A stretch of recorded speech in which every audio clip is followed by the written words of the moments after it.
नमस्कार. मी ओमकार. आज आपण मंगल प्रभाकर माहुनी, माझी आजी, म्हणजेच आपल्या आईसाहेब यांची एक छोटीशी मुलाखत किंवा त्यांच्या जुन्या आठवणी, माहेरकडच्या आठवणी याबद्दल थोडी माहिती घेणार आहोत.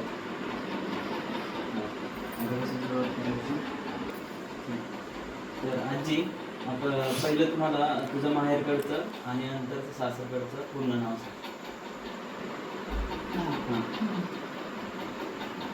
माझे माहेर कातरखाटा आणि नाव आहे तारावती नरहर पंडित माहेरचं. आणि सासर मलवडी, सासरचं आहे मंगल प्रभाकर महामणी. तिला लहानपणीच्या काही आठवणी सांग, जसं की बालपण कसं गेलं किंवा शिक्षणाबद्दल काही माहिती. म्हणजे अगदी लहान असताना आईला माझ्या पाठचा भाऊ 4 महिन्याचा होता आणि मोठी बहीण मोठी बहीण आम्ही 3 बहिणी. असं होतं. आईचं प्रेम काही नाही मिळालं. 2 वर्षाची काही नव्हतं. त्याच्यामुळं आईला नसताना दुसऱ्याचं कधी सांगायचं. नंतर मग मोठी झाल्यावर थोडंसं दुसरं लग्न केलं वडिलांनी. त्या आईला पण 2 मुलं आणि 1 मुलगी झाली. तिचं पण अर्धांग गेलं 4 वर्षातून पण झालेलं. थोड्या दिवसांनी ती पण वाढली. असं आईचं प्रेम कुठल्याच नाही. वडिलांनी आमच्या आईचं प्रेम दिले सगळं. आणि वडिलाची आई होती, तिने आमचा सांभाळ केला. भावंडांबद्दल काही माहिती. भावंडं काय, मोठी बहीण अशी जरा थोडीशी कळते. म्हणजे त्या दोघांची झाली लग्न, मग परत आमचं पण लहानपणीच झालं. भाऊ लहान असताना मी दोघंही लहान असतानाच त्यांची पण आई वापरली. ही बहीण आली 4 वर्षाची होती दुसरी आईची. पण लहान असताना ती पण वाढली. मग वडिलांनी आमचा चांगला सांभाळ केला. आईचं प्रेम दिलं. आजी वाढली परत थोड्या दिवसांनी. लहान असतानाच लग्न झाले आमचे. सगळ्यात मोठ्या मामाचं नाव सगळ्यात मोठं म्हणजे 2 वर्ष मध्येचं पक्का बहिणी त्यांची आत्ता आणि मनीषा.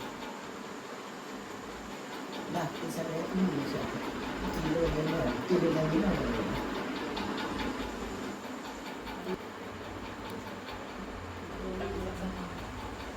मधला मामा. म्हटला मामाचीच विजय सगळा.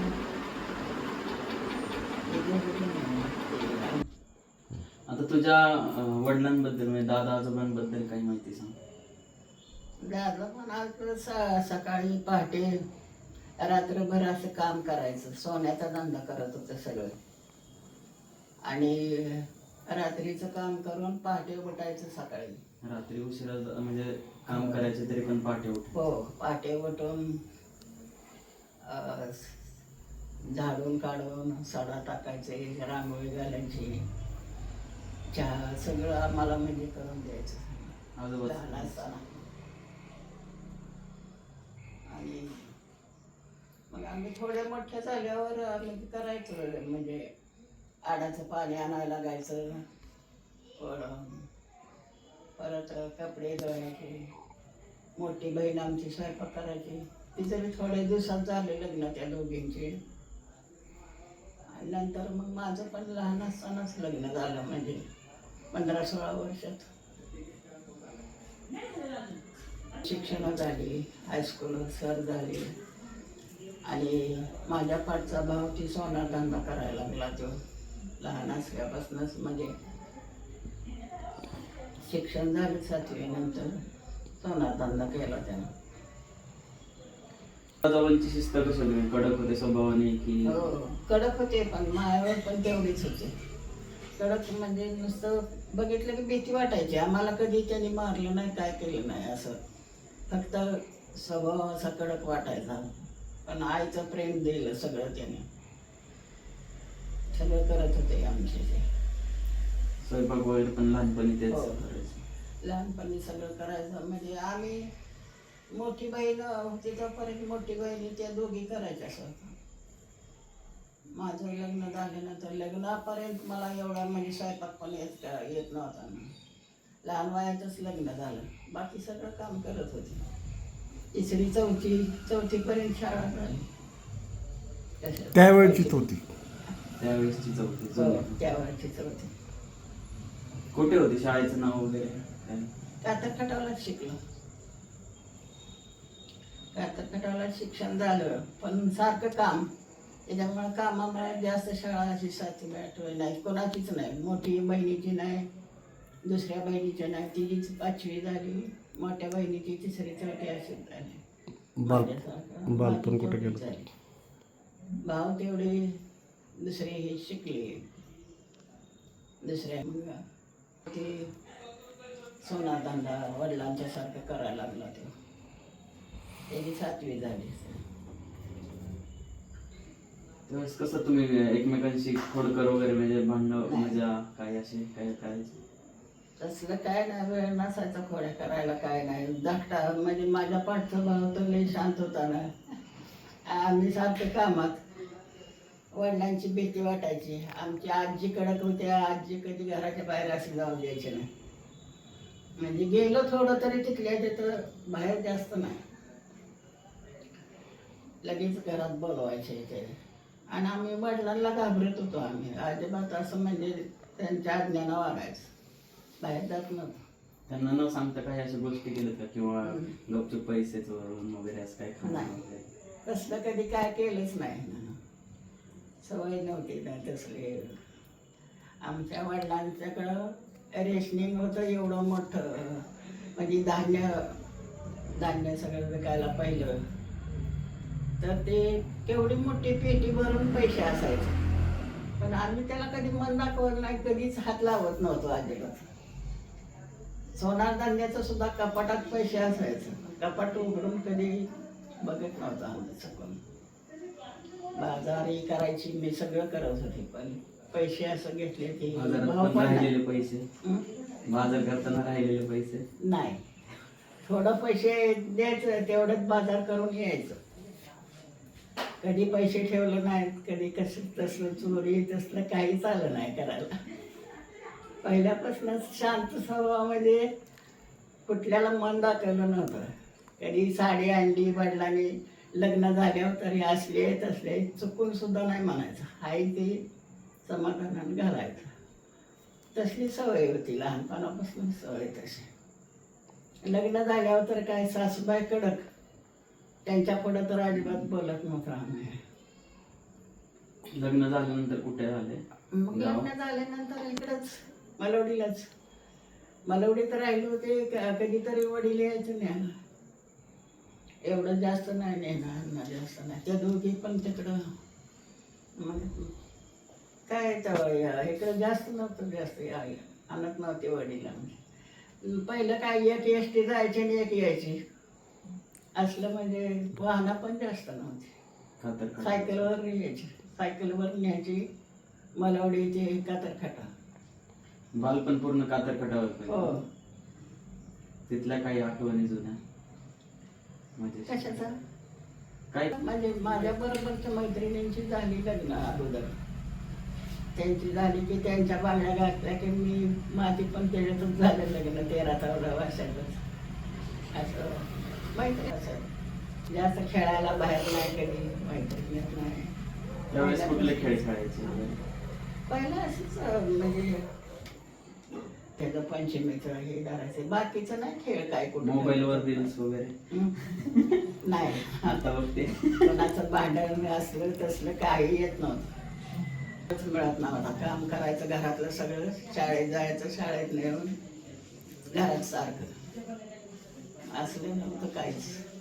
मामा आम्ही जायचे का? वडिलांना घाबरत होतो. वडिलांना बघितलं की कुठं जायचं नाही, यायचं नाही, काय नाही. मामा वगैरे पण नव्हते जात खेळायला? मामा वगैरे दुसरे? मामा असायचा की मामा तर लय शांत होता लहानपणी. त्याला असं म्हणजे आमच्या आजीनं वरच्या दुधावरच त्याला हे केलं, लहानाचा मोठा असा. आमच्या आजीला आईसारखं दूध आलं होतं, म्हणजे आईचं प्रेम लावलं आजीनं आणि तो मोठा झाला असा वरच्या दुधावरच. आजी वाढली आमची तर आजीला सुद्धा म्हणजे त्या आई म्हणायचा, दादांना म्हणायचा तुमची आई वाढली, माझी आई आहे. आणि मग ते काय झालं ते आजी वाढली त्यावेळेला सुद्धा तिच्या श्वासात मधू मधू करूनच प्राण गेला तिचा. म्हणजे अशा आजारी नाही, काय नाही, पोटापोटीच गेली. बोलत चालत तसं 100 वर्षाचं वय होतं आमच्या आजीचं, पण असं आजारी पडून नाही, पडून राहिलेलं. त्यावेळेचं खाणं पिणं चांगलं असेल. सगळं कशा चांगलं. प्रकारचं पहिलं खायचं? खाणं पिणं आपलं असेच भाकरी भाजी हेच. शेतातलं डायरेक्ट? हा? शेतातलं येत असेल ना शेत डायरेक्ट? नाही तर वडिलांना आमच्या शेत नाही, काय नाही. वडिलांना आमच्या म्हणजे आजीच्या भावाला शेत होतं, त्याने काय दिलं नाही. त्यानं दादांना आमच्या काहीच दिलं नव्हतं. फक्त 14-15 वर्षाचं झाल्यावर आमचे वडील तिकडं शामगावला होते अगोदर आणि तिकडून इकडं आले देगावला आणि इथं घर घेतलं स्वतःचं फक्त. आणि 16 वर्षात लग्न झालं वडिलांचं आमच्या. लहानपणीच लग्न झालं आणि लहानपणचं सगळं त्यांचं म्हणजे जमीन नाही, काय नाही, काय नाही, नुसतं सोनार धंद्यावर आम्ही लहानाचं मोठं झालं. शिक्षण आमची सगळ्यांची केली त्यांनी. तर चांगले पैसे येत हो, असतील चांगल्यापैकी. पहिलं कसं होतं, असं वजन करत नव्हती, काय नव्हती, टाकायची माणसं आणि जायचं. मोडीचा सुद्धा धंदा केला असं. मोड पण आणायचं, द्यायचं, इथे मोड करून आणायचे. सोन्याची कामं केली की सोन्याच्या धंद्यात आपला फायदा असतो. न वजन करता सोन्याचं? फक्त मी नाही केली.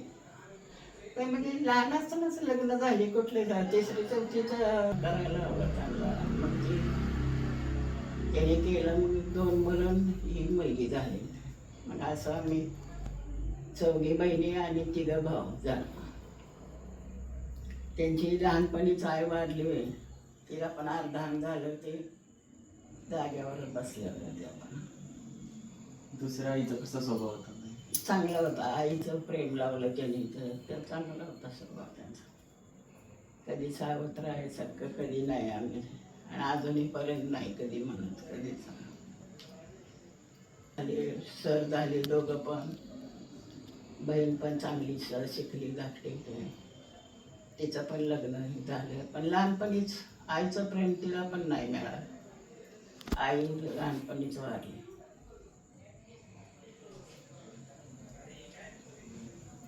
वडील आमचे म्हणजे लग्नही झाले, मग वाटलं ते.